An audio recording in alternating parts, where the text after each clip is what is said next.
A warning, you are minutes away from seeing the sometimes disturbing body cam video from Monday's mass shooting in Louisville. Good evening and welcome to Kentucky Edition on this Wednesday, April the 12th. I'm Renee Shaw. Thank you for spending some of your Wednesday night with us. People have gathered to honor the 5 people killed in a mass shooting at the Old National Bank in downtown Louisville on Monday. That vigil is underway right now at the Muhammad Ali Center. We'll have more from this vigil tomorrow night on Kentucky Edition. Louisville is also making mental health professionals available at more than a dozen houses of worship during tonight's midweek services. The death toll remains at 5 after Monday's shooting. You see their pictures here. Here's some more about those 5 people who were lost on Monday. Thomas Elliott was 63. He was senior vice president of Old National Bank. As we've reported, he was a close friend to both Governor Andy Beshear and Louisville Mayor Craig Greenberg. Elliott had a wife and 2 daughters. Deanna Eckert was the bank's executive administrative officer. She was 57, a wife and a mother of 2. 64-year-old James Tutt was a market executive at the bank. He had a wife, children, and grandchildren. 40-year-old Josh Barrick was a husband and father. He was a senior vice president for commercial real estate banking. Juliana Farmer, age 45, was a commercial banking agent. Her aunt told CNN that Farmer had just started working there 3 weeks ago. She had 3 children and 4 grandchildren. Louisville city officials have now released both police body cam video and 911 calls from Monday's mass shooting. You're about to see and hear some of both of those pieces of video and audio. We want to warn you, this video and sound could be unsettling to some, so viewer discretion is advised. Here's our Casey Parker Bell on how the shooting unfolded. 911, Operator Davis, what is the address of the emergency? Oh my God, what's the address to Western Point? Oh my God, there's an active shooter there. Oh my God. Released 911 calls give a glimpse of the horror that unfolded at Old National Bank in Louisville on Monday. The first caller says she watched the shooting play out over a video call. Pull up. As police officers arrived on the scene of Monday's shooting, gunshots rang out from the bank building. Get me out here. Shots could also be heard in the background of calls from people inside the bank. I'm in the closet with one person. Yeah, I hear gunshots. Body camera video released by Louisville Metro Police shows Officer Corey Galloway grab a weapon out of the back of a police cruiser before heading toward the building with Officer Nicholas Wilt. As the two approached the building, 25-year-old Connor Sturgeon was waiting with his AR-15 rifle. From the east side at Preston and Main.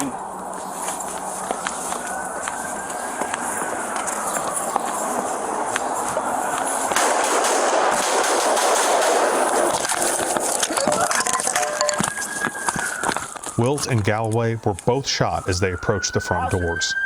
Galloway falls down after being shot before taking cover behind a landscaping barrier.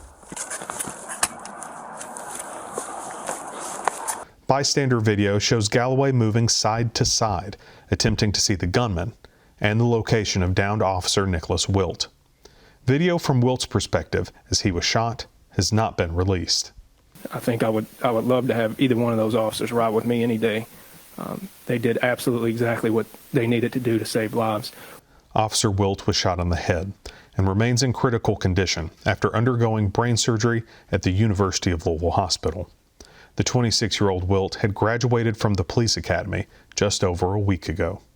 The shooter has an angle on that officer. We need to get up there. I don't know where he's at. The glass is blocking him. LMPD released still photographs showing the gunman in the building, and body camera video shows Galloway returning fire as other first responders arrive. I think I got him down. I think he's down. At 8:45 a.m., less than 5 minutes after officers first arrived on the scene, the gunman was down and officers entered the building. For Kentucky Edition, I'm Casey Parker Bell. One of the people who called 911 Monday morning was the gunman's mother. She told a dispatcher that her son left a note behind and that he did not own a gun. Here's part of the call. 911, Operator Val's, where is your emergency? Yes, my son might be. He apparently has a gun and he's heading toward the Old National at on Main Street here in Louisville. Main Street, Old National?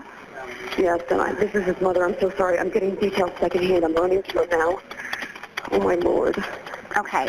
And what exactly is going on with him? What is he saying he's doing? I don't know. I'm getting this information from his roommate. He apparently left a note. I think he's on, and I think he's just not. Yes, hurry! Shut the door, lock the door, and come here. I don't know what to do. I need your help. I think he's never hurt anyone. He's a really good kid. Please don't come up to him. Okay, and you said he was headed to the Old National Bank. Did he say what he was going to do there? I don't know. I don't know anything. We don't even own guns. I don't know where he would have gotten a gun. Okay, so where did you get this information from? Who told you what's going on? His roommate called me. His roommate's very concerned. So this way, I'm sorry. I don't know what I'm doing. Have your name and number in here, and if officers have additional questions, they'll give you a call back, but I'm going to let them know, okay? Oh, okay, so what do I do? Just go there? No, I don't want you to go to the location, okay? No, I don't want you to go to the location, ma'am. Okay? We're going to the location. Right, I don't want you to go to the location. We have a situation that's going on down there right now. We've already had calls from other people, and I do not need you to go to the location at this time, okay? It's dangerous there. You've had calls from other people, so he's already there? Yes, at Old National Bank on East Main Street we have, and I'm advising you not to go to the location because it is an unsafe situation and officers are already at the location, ma'am, okay? Okay, thank you. You're welcome. All right, bye. As we have reported, the gunman had purchased an AR-15 rifle legally. Here's a statement from Connor Sturgeon's family sent to Louisville media. Quote, while Connor, like many of his contemporaries, had mental health challenges, which we as a family were actively addressing, there were never any warning signs or indications he was capable of this shocking act. While we have many unanswered questions, we will continue to cooperate fully with law enforcement officials and do all we can to aid everyone in understanding why and how this happened. End quote. Yesterday, we talked with Louisville Deputy Mayor David James. He told us he was familiar with the gunman. He'd actually been in this room last year. He was a part of a leadership program, stood on that stage. And so to see a person that went from that to be a murderer in our city it's gut-wrenching. While the community, of course, continues to grieve the loss of the 5 Louisvillians killed by the gunman Monday, calls for action are amplifying. State Representative Keturah Herron of Louisville finds herself grappling with policy approaches that can prevent deadly gun violence in Louisville and across the state. I spoke with her earlier today. Sometimes I'm just trying to figure out as a leader, what is the right thing to do? How do you hold victims? How do you hold community members? How do you hold past survivors of gun violence and people who have been traumatized over the other things that we've had and we've dealt with in the city of Louisville? And so those are kind of the initial thoughts that I have had weighing on my heart today. Yeah, completely understandable. And I hate to pivot to policy and politics, but oftentimes it seems we have a shorter time span when these things happen before we jump to those conversations. So please don't think it insensitive. But we did hear Mayor Craig Greenberg say yesterday, that conversation, that's over. We need action. And he called on state lawmakers, of which you are part of that Kentucky General Assembly, to give Louisville the autonomy to make and decide its own gun policy, and particularly when it comes to auctioning off confiscated weapons and then reselling them back on the street. Your thoughts, is that enough, and what more do you think is needed?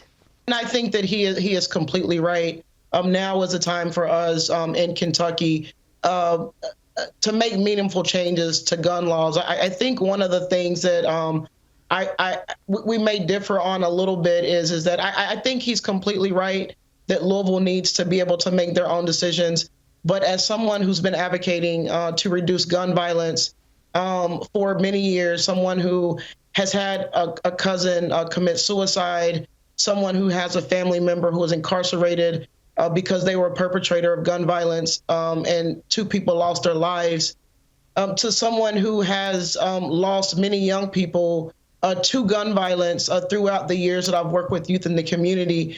I believe that this is a statewide issue. I believe that this issue is a public health issue.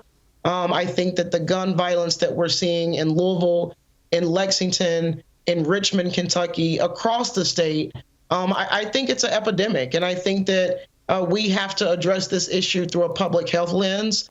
And I think that it's going to take many different strategies and tactics to do it. I think that we have a weird relationship with guns in our state.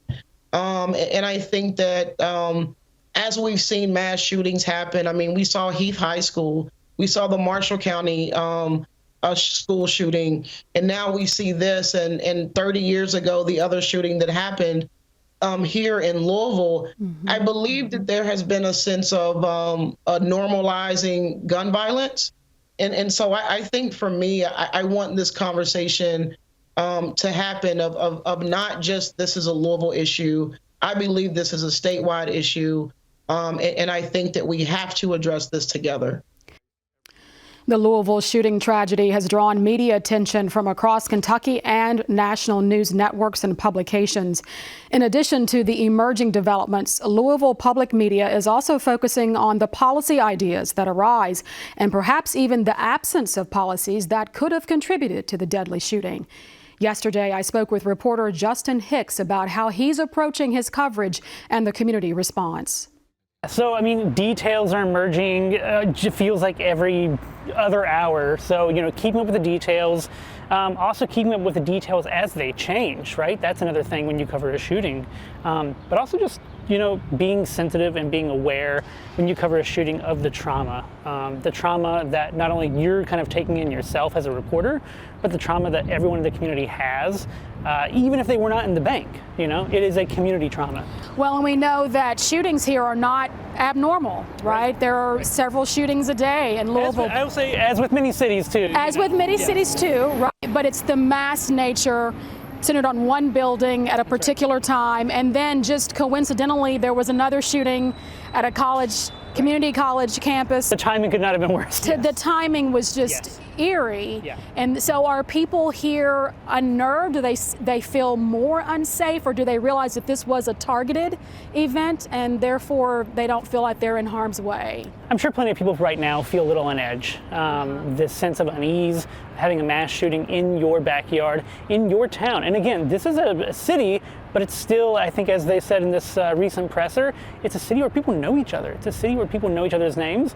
So I think that's just unnerving. Where does the story go from here for you? I mean, what is it that you're curious to learn about? One thing we're actually very curious about is the alert system.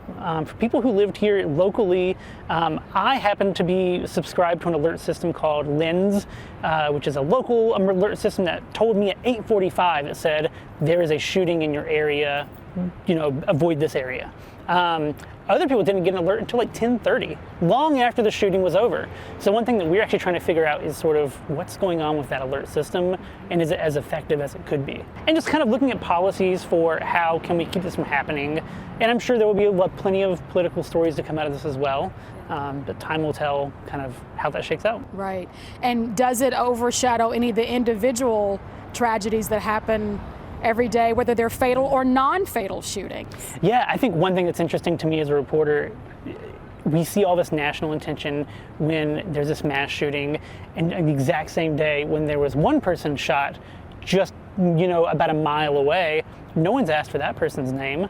No one has said, who is that one person that was shot, right? Although you can tell clearly from city leaders that they are just as upset about these one by one shootings that have added up to 40 shootings this year as they are with this one mass shooting that has 5 victims, 6 if you include the shooter. A 6th shooting victim was released from the hospital this afternoon. 2 people remain hospitalized.